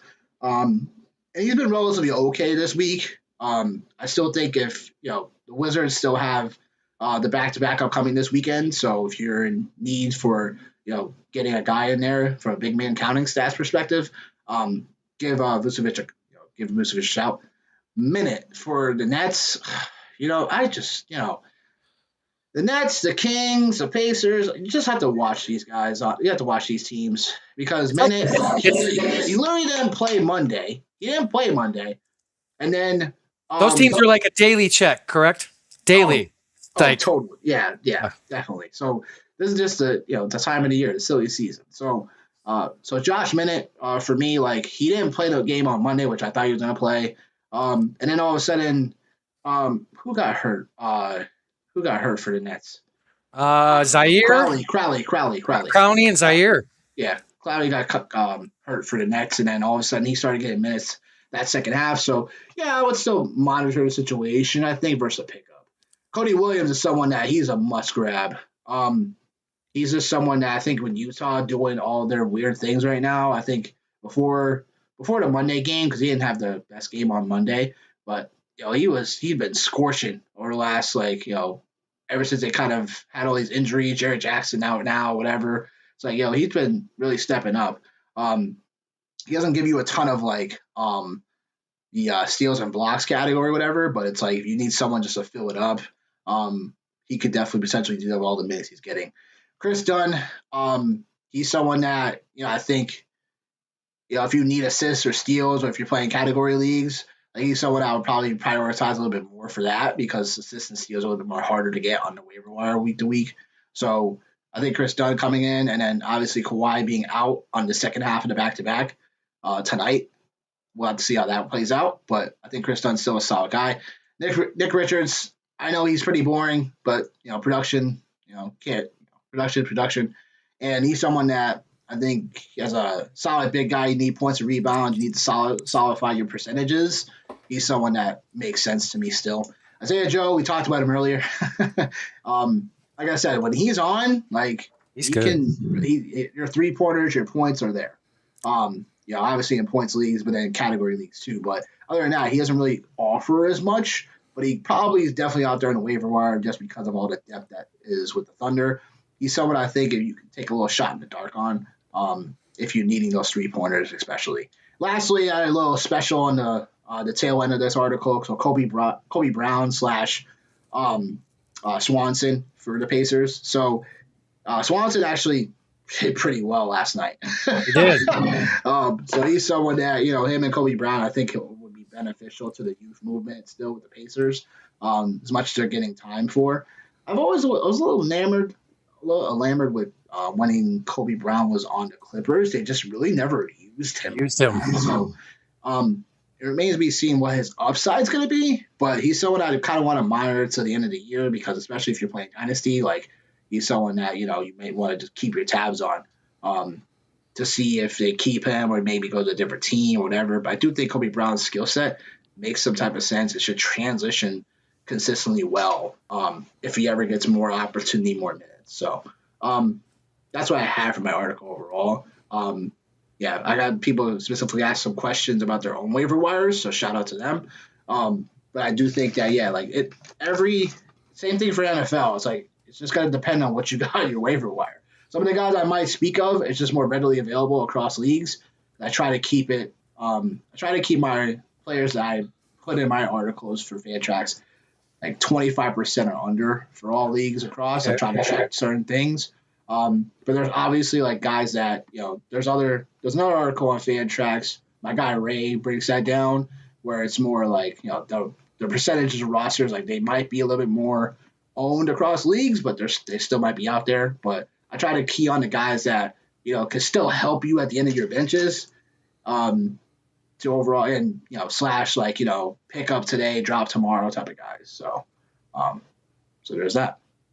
I like it. Thank you, Nick Wilcox over at Fantrax. I like your list of players, and I like that you added stuff from your article since Monday. It's been 4 days, and there's some new players you could throw into this, with things developing. I like the Kobe Brown. I'm a fan of him and Huff, the big guy down there. He could be a spot I don't starter. know why his minutes are starting to go down. It's just weird. Yeah. I don't know why he's not playing no more. It's weird. It's weird to me. It is weird. But so how many? You got a couple more weeks left with Fantrax with the articles as far as fantasy. Yep. It's 2 more weeks. Yep, 2 more weeks. Right. I believe 2 more weeks. I'll do 2 more weeks of articles, and then I'll be we'll see what else happens. Maybe I'll do an NFL draft piece, whatever. But I think I'll be all right for writing for a little while. Stay tuned because we, myself and John, we got some things cooking. And, in terms of our channel, of course, and then also got your channel pulled up here for the folks at home. Yeah. You got a Sunday show coming out, don't you? Yep. All right. Yep. I believe it's either this Sunday or this Monday. I believe it's this Sunday, though. I'll double check with John, but it should be this Sunday. This Sunday? What time are you looking? Your normal morning? You do an evening? To be determined. But it'll probably be late. It'll be probably early, later in the day. It'll probably be late in the day. So, folks at home, go show Nick some love. Go give him a follow on X, but go subscribe to his Fantasy Football Show on YouTube. They need some more subscribers like we do. And he's got great contact with him and his boy, Johnny Main. And let me get this right. The Tag Team Champions of the World. Thank you. Thank you. He nailed it. He nailed it, folks. Give him a clap. Give him a round of applause. Give him a round of applause. He nailed it. But looking forward to team in the land. That's right. That's right. Looking forward to your guys' show. I got to work, so I'll be watching it later at night, but I'll do anything I can to help promote you guys. I'll probably make a post for you guys. Go give Nick Wilcox a follow. Check out those articles every Monday on Fantrax. Got a lot of love for you. I know I kept you here a little bit longer than you want. Thank you so very much. Cheers to you. Any final words for the people before you take off? Just be better than you were yesterday. That's right. Better than you were yesterday. That's right. Much love, Nick. Cheers. Later, if you guys. got anything left, salute and love you. Have a good night, brother. I got nothing. Yeah, cheers, Nick. Always a Later, pleasure. guys. Have a good night, brother. Snoop. See you. Good night, brother. Later. All right. What's up, Snoop? How's Poopenstein? Well, he's happy now that he's eating. Yeah. Y'all don't know that's Snoop's dog's name. He's got an X page. Go give him a follow. Yeah, follow the Poopenstein. That was cool. What do you want to talk about right now, Mr. Snoop? Well, I mean, there's just a couple other NBA news highlights, things that we didn't hit that I think we should have brought up. Go into it, and then let's talk a little Suns afterwards, and then we can call it a day. What do you got? I have here from Shams. So, for those that don't know, March 24th and 25th, the NBA is having their Board of Governors meetings, and they're going to talk about adding 2 expansion teams exclusively in Las Vegas and Seattle, with the 2 franchises targeted for the 28-29 season. There's momentum for stakeholders to approve, surveying what industry executives project will be bids in the $7 to $10 billion range for each team. Holy crap. That's a lot of money for an expansion team, first of all. Because let's be honest, even if you were to sell a team like the Phoenix Suns that have a 50-year history, I don't think they're selling for $7 billion. Maybe. I mean, Maybe. maybe. Come on, man. Like, listen, they don't have a championship. The Suns, if somebody were to sell the Suns today, they would probably sell, I would say, in the $5 to $6 billion range. Okay. And Okay. that's crazy, that amount, even without a championship. Wow. You're 5.4 Okay. billion. So, But yeah, that is a lot of money for an expansion team, dude. Like, for real. That's exciting. I know we brought this up, on our first NBA show, the expansion. But we got to bring it up. And I can see the league expanding, just like how the NFL wants to expand, yeah. The other thing is, let's see, we got Spurs. If they beat our beloved Suns tonight, they can clinch a playoff spot. That's we right. all know they're going to make the playoffs, but let's hope they don't beat the Suns. I don't know. This is just kind of a funny. I got 2 little funnies here to bring up. This is from last night's Houston Los Angeles game, and it says Luka cooked Houston so bad. I am a Duca. Begged JJ Redick to put Bronny in, and if you look, JJ, put that motherfucker in. Put that little bitch in. Please put him in. JJ was trying his hardest not to laugh. JJ, That's funny. Put that motherfucker in. That's funny. yeah, that's good stuff. Shout out to Brick Center, one of the best follows on X. If you guys don't follow Brick Center, he's awesome.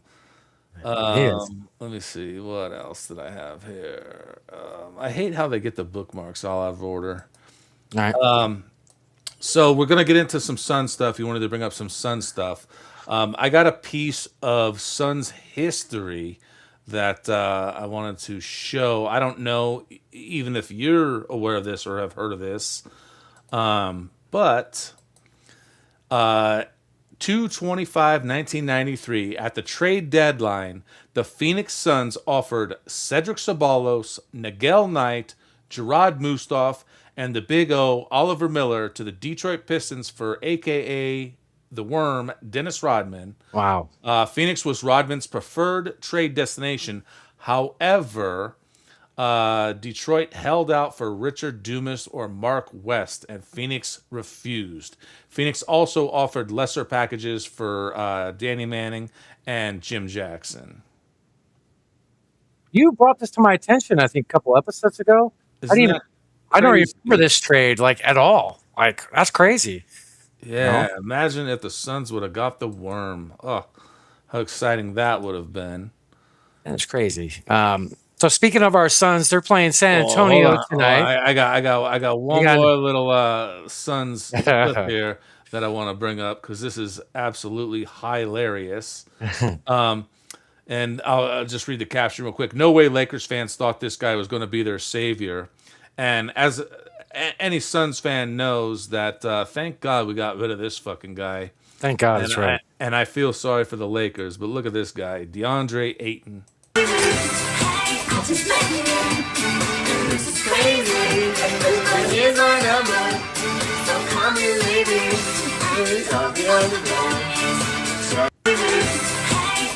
Ugh. Jeez. Why do these players do this? Why do they humiliate themselves? Ugh, it's disgusting. You know, he might be going down on my list as one of my most disliked Phoenix Suns of all time. The way he doesn't play with any effort, and he has more talent than almost anybody in the league. He just doesn't use it. He's not mentally checked in. And like I said a couple episodes ago, some guys just peak before they get to the NBA. Their ceiling. His peak was U of A. He was freaking dominating for sure, but he's been crap. He's been garbage. Did you hear that he asked to practice separate from the team on a different practice court? Did you hear about this? Like during did not. practice last week, he actually told JJ Redick he's not practicing with the team. He wants to practice with his own coach on a different court. Like it's getting pretty ugly and bad, but he's going down as one of my least liked Suns ever. And I can't believe we drafted him over Luka. And you know, so listen, this is like not fake news. It almost sounds like it would be, but listen to what this says. DeAndre Ayton says he finally realized that he is not that guy. And his quote is, "I just started looking in the mirror and said, 'Yo, bro, you're not that guy. You don't need to be on this team doing that at all. This team, you came here to be the effort guy.'" So even he knows that he is not the guy. At least he finally realized that. Like he still thought he was the man forever, you know? Like this guy was a beast at U of A. I remember watching him versus Oregon, and Oregon was a top 5 team on the road, U of A, his last year there. I think he had 37, 19, and 9 blocks. Like this guy dominated, and Oregon was one of the best teams in the country. I fell in love with him when that happened, but he is not at all, bad on my part, even came close to where he was supposed to be potentially. Yeah, the Suns could have Luka and Booker as their backcourt right now. Oh my goodness gracious! Then I would have to be forced to like Luka, huh? I don't know why you don't, man. I think he's a fantastic ball player. I used to like him. I used to like him a lot. It's just every time I watch his games, I literally find him he complains every single possession. I don't like that. Like I don't like it. Not any more than LeBron. I mean, and let's be honest, the whole NBA is that way today. Just a bunch of crybabies. Even the WNBA has become a bunch of fucking crybabies. Right. But speaking of our Suns, we're playing the Spurs tonight. I got a screen I want to share, Snoop. I just want to pull up the game cast real quick, just to check our Suns and Spurs. Wow, the Suns are winning in the third quarter, 67-61, and the Spurs are one of the best teams in the league. Look at Gillespie, 19 points. Let's go. I'll drink to Gillespie having 19. Here's salute to Gillespie. Salute. Most improved player. Definitely deserves it. Yeah. So speaking of, I looked at that earlier, Snoop. He's 6 on the list. He's like 50-1 to win that award. That's disrespectful. Right. I mean, even if he's not leading the, in the votes, like he should at least be in the top 2 or 3. Yeah, national love. There's not a lot of love for him, man. And you're right. He should be. Well, that's because the Suns don't have the national draw that these other big market teams do, and that's crazy. Right. So, Suns have dropped 3 of their last 4 after winning their first 2 on this 6-game road trip. And if you guys looked at the schedule, they had 2 back-to-backs in 5 nights. And one night they traveled from Boston to Minnesota. Their schedule's been kind of brutal, so I didn't expect them to do big things on this road trip. So, yeah, they're going to be home soon after, I believe, tonight. But they're still sitting in the 7th seed. They got the Spurs tonight. They're 2.5 games from the Nuggets for 6th, and the Rockets for 5th. Denver and Houston own the tiebreaker over Phoenix. The Suns have the toughest remaining NBA schedule going forward. So hopefully we can pull out a win tonight. But it's March 19th, Snoop. On Monday, I believe, is the anniversary of our boy Devin Booker scoring 70 points against the Boston Celtics, even though they lost.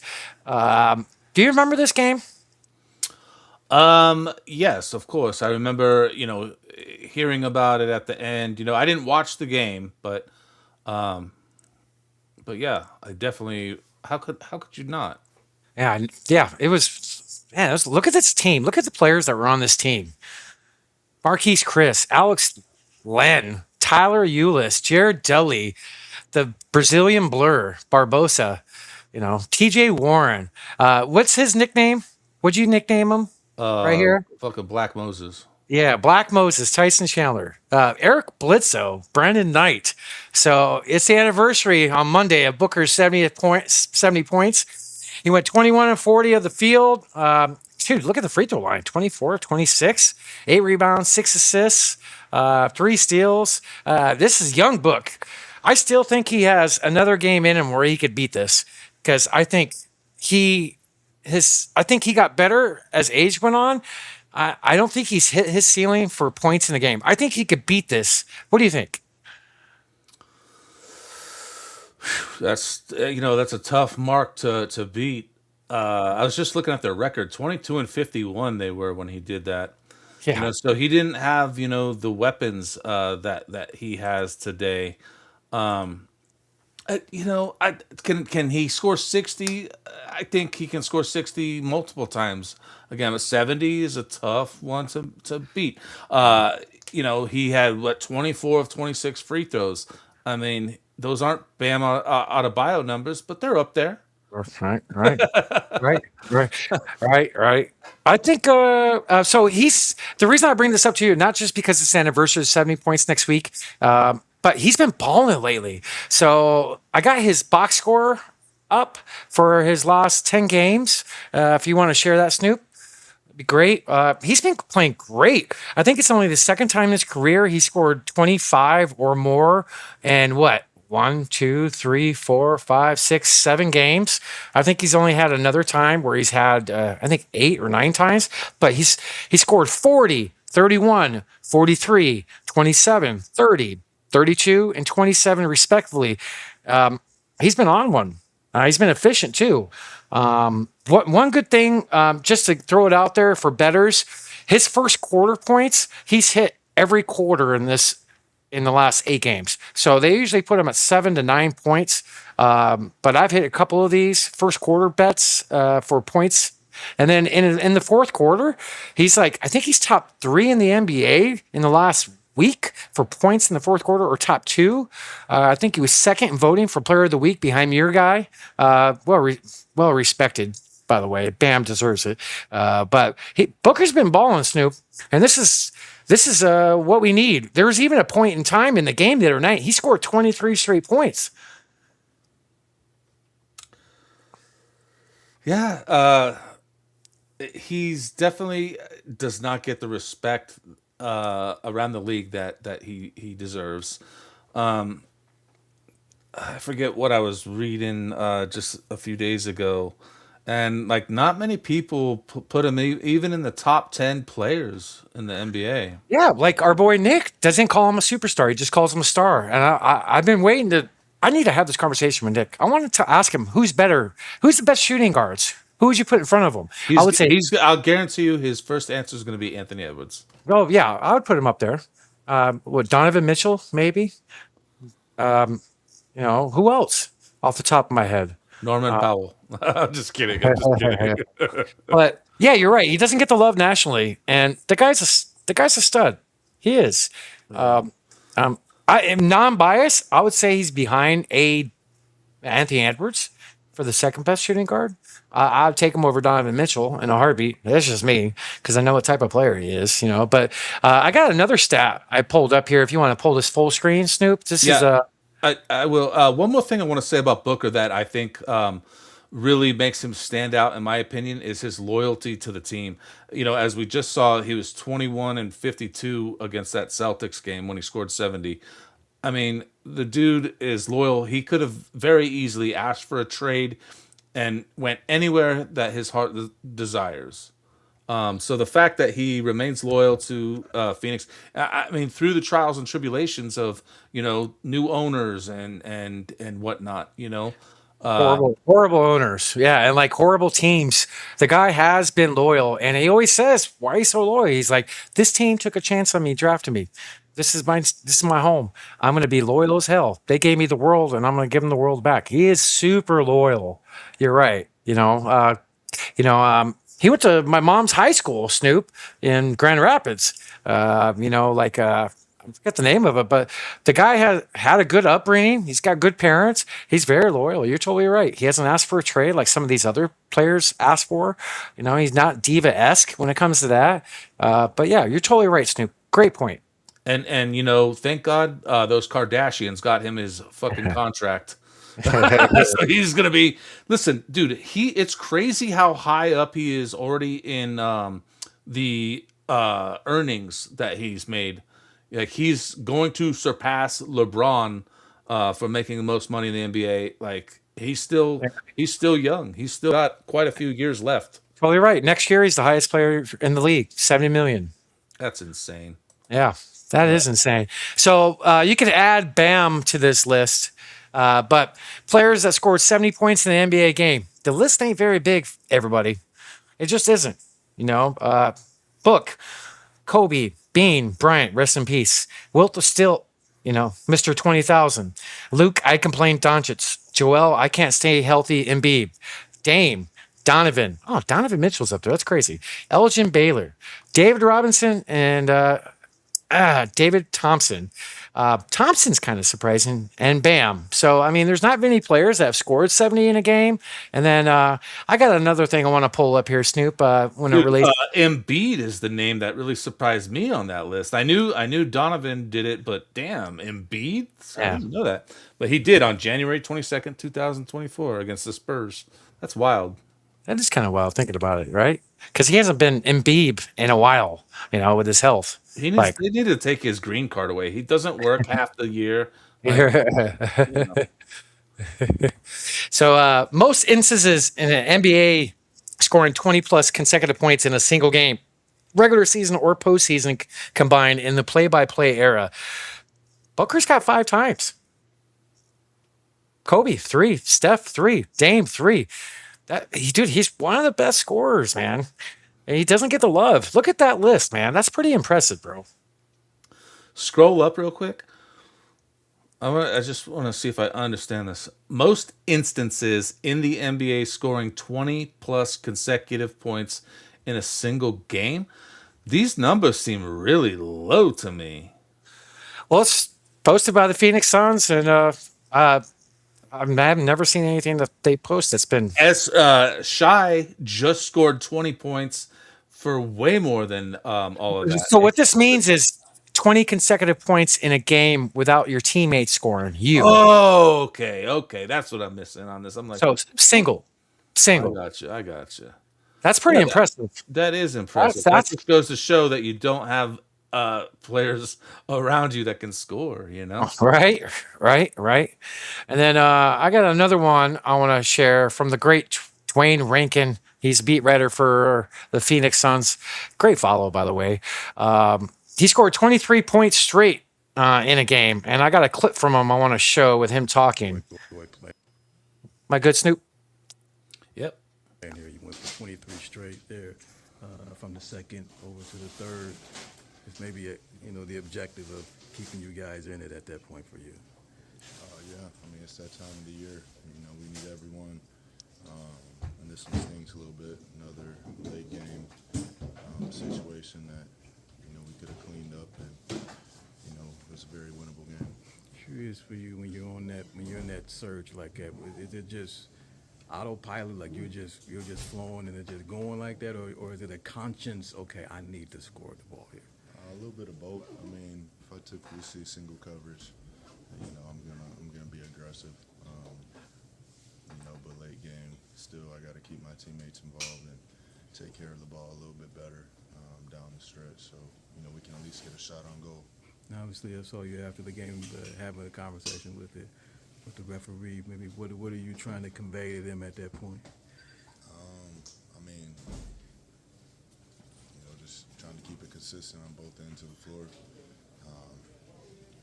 One player there shooting over 20 free throws. It's tough. Not only the free throws that they're getting, but now they get to set their defense. So I feel like there's similar calls on the other end to be made. And the last thing I had was Heywood came in and immediately changes it defensively, but then he had the offense going as well. How big was he tonight and what you guys were able to do? Yeah, he's getting more comfortable, but he's one of those guys that can do a little bit of everything while he's out there. So those guys typically can gel into a team quicker than others. So I think he's finding his groove. Boy, play. A couple things. Haywood Haysmith from the Heat. He's been playing Highsmith. Thank you. He's been filling a great role, especially more lately. And I love how even keel Devin is every time he talks to the press. And we talked about complaining of the refs earlier. I just thought about this. I've watched plenty of games this year for the Suns, and thank you, Rastafarian, for reposting this. Appreciate the love out there. Appreciate that. One thing I've noticed, Snoop, I've always was on the only negative with Booker for like the last 7-8 years to me was how he approached the refs. I haven't noticed that this much this year. So that's telling me he's, growing mentally, approaching it differently. Remember how he used to just complain a lot? Like, not a lot, just at the wrong time, or his bad body language to the refs. Like, I haven't seen much of that this year. So more than Luka? What yeah. are you saying right now? Just not as much as in the past. Just watch one game of Luka and tell me I'm wrong. It's ridiculous. I can't stand watching him. I just can't. It's just a personal thing. I don't know. You're biased. He played for your two least favorite teams, the Mavericks, now the Lakers. I get it. But to score 23 straight and then show you that list of 20 straight points with nobody else scoring on our team, that's pretty freaking impressive. This guy needs some love naturally. Like, for real. He does. He deserves it. Book's the man. To that, I agree. He does deserve some more national attention. And, all it takes is one championship, and he'll get it. Hopefully we can get that one day, brother. Hopefully we can. Any more Suns discussions you want to talk about, Snoop? I got nothing, man. Let's check in on the game. So it's 74-71 in the third. 2 minutes left, so they're still up. So that's good. Let's get a win. This would be a big win. The Spurs are a damn good team, brother. And we've lost 3 in a row. We need to get it back in the win column tonight. Let's hold them out of the playoffs for another day. Yeah, why not? Why not? So, do you have any other things you want to bring up, brother? No, you know what? Just one thing, maybe. Be on the lookout, everybody. We're going to be doing some giveaways coming up in a couple of weeks. So I'm real excited for that. It'll be a few weeks out when we get closer to the draft. We've been lucky enough to have some very nice people donate some items for us to give away. So be on the lookout for some giveaway stuff. I can't wait to do that. It's always exciting doing giveaways. So we got the NFL draft coming up next month, so we're probably going to get in a little bit of NFL mode for a few weeks with the show. Maybe we could do it on there. People, go show us some love. YouTube, Rumble, go subscribe. That'll mean a lot. The more we grow, the more we can expand. And we got some pretty cool gifts we want to give out as well. Snoop's got some pretty cool stuff. So maybe something to be on the lookout for. I got a couple more things before we sign off, if you don't mind, real quick, Snoop. I want to share one other thing. This is pretty big news. This happened this week. So, most assists in NBA history. Here is the top 5 with John Stockton, Chris Paul, Jason Kidd, LeBron James, and now Russell Westbrook. Brody has passed Steve Nash and Mark Jackson to enter the top 5. How about that, Snoop? You know, gosh, it's Russell Westbrook is such, and this is a weird way to put it, but I'm going to put it like this. He's an underrated player. Yeah, he is. I wouldn't disagree with that, dude. I wouldn't What's disagree with that. so crazy is this guy puts up triple doubles like they're nothing. I mean, he's full of stats, and he's really a phenomenal ball player.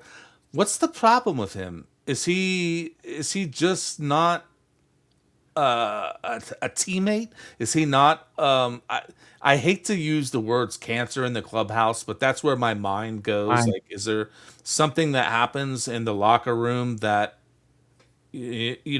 prevents him from being this phenomenal player? Like, I mean, what the fuck?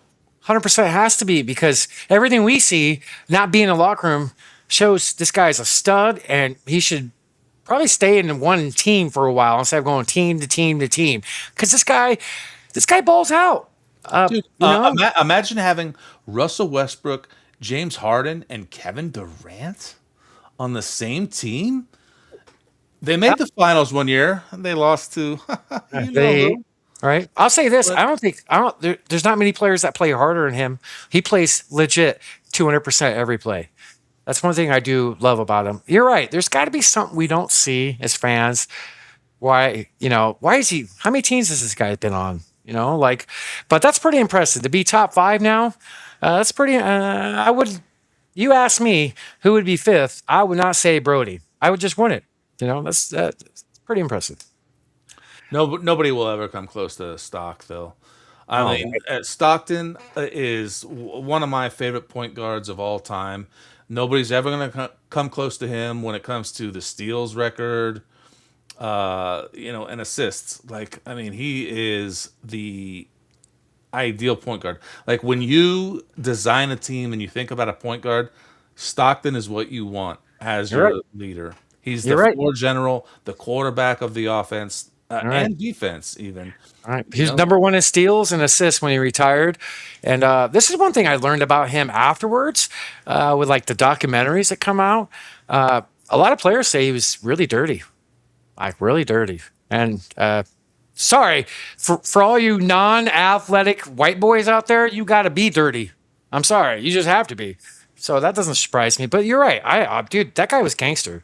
He was, One of the best. That's why he was on the dream team.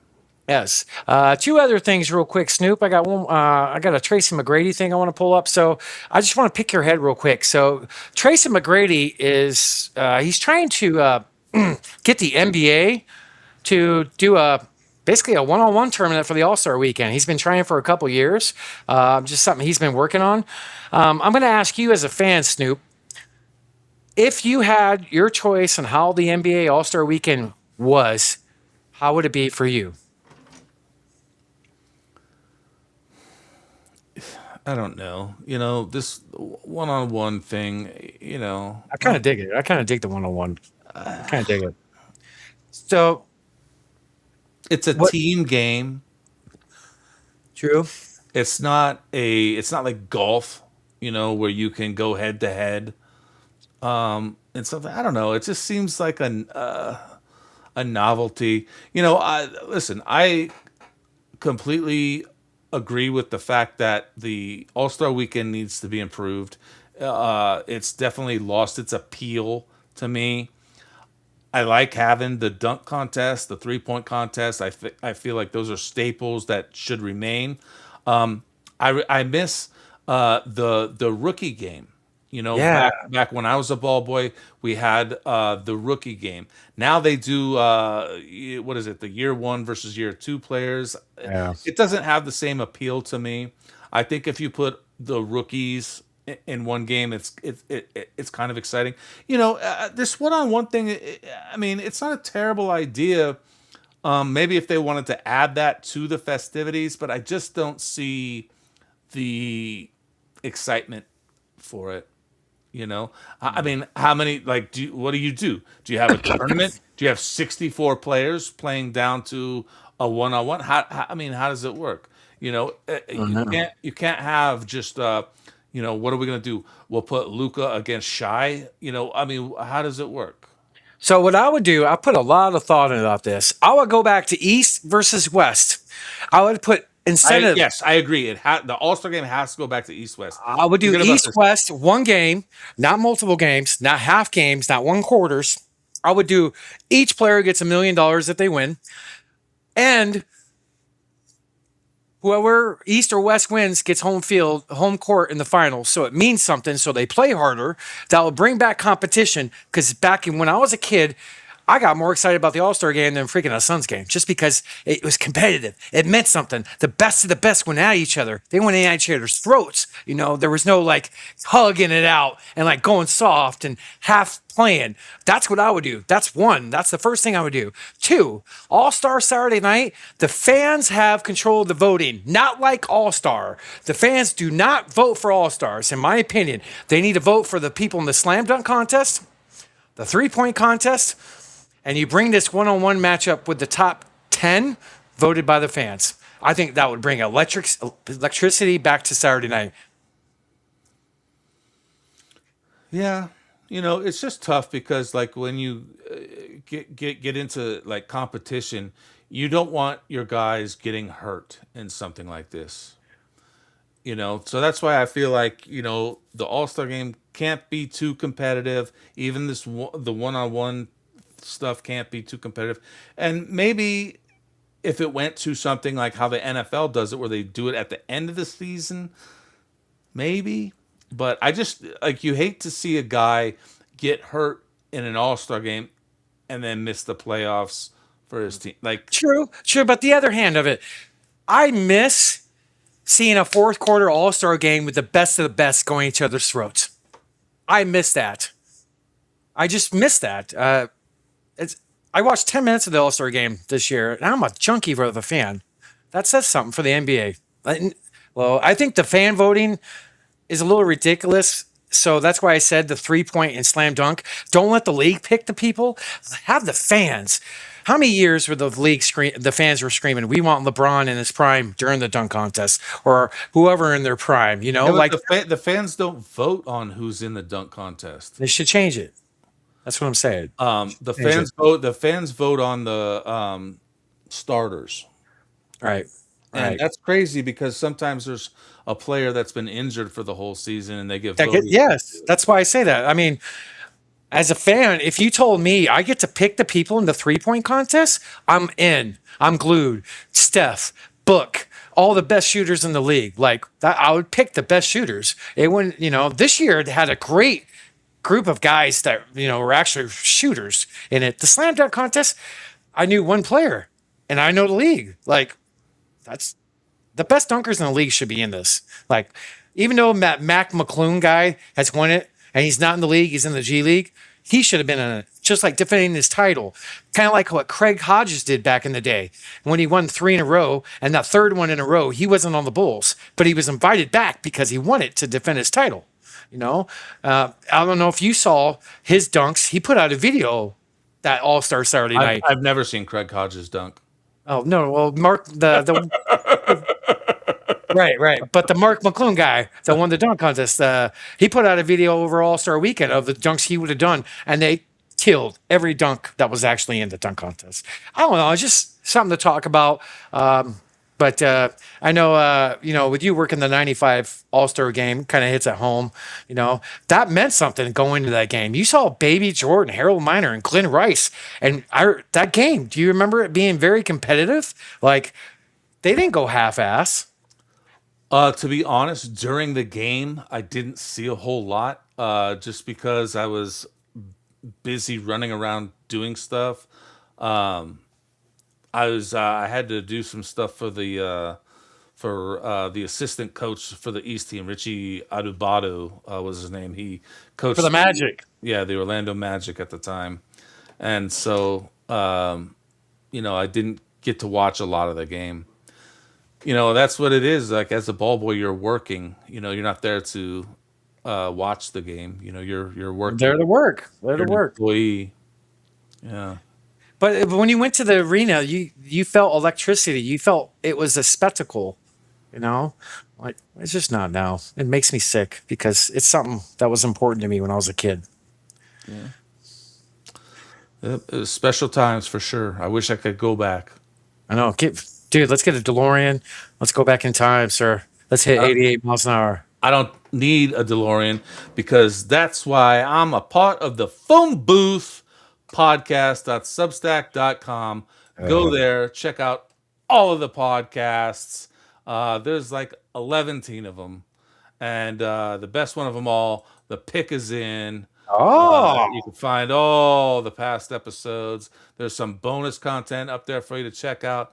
And if you get tired of watching those episodes, go check out Here's the Thing podcast. It's pretty cool. All right. Tell the folks at home, Tuesday, 6 p.m. EST. Who you got coming on this week? Who'd you have on last week, Snoop? Well, last week we had the once and future Timbo, who is a fantastic conversation. It was exciting to talk to him, getting to learn about him and how he became a truther in the community. And, you can scroll back through all my episodes and see I've had a lot of amazing people on. Agree, you have. Today, I recorded an episode that'll come out next week. I talked to the drummer from the band White Lion, and it was a great episode to record. He told me he was short on time today, and so we got recording, and I was all prepared for the shortened time, and then we ended up going long, so it delayed me into the other podcast that I had to do today. So it's kind of funny how things work out, but yeah, can't wait for that episode to come out. It's just, it's exciting. I get to talk to all kinds of cool people, so I love it. And for all you people out there, if you're interested in possibly going on Snoop's podcast, sorry, Snoop, this is a little different. Reach out to Snoop.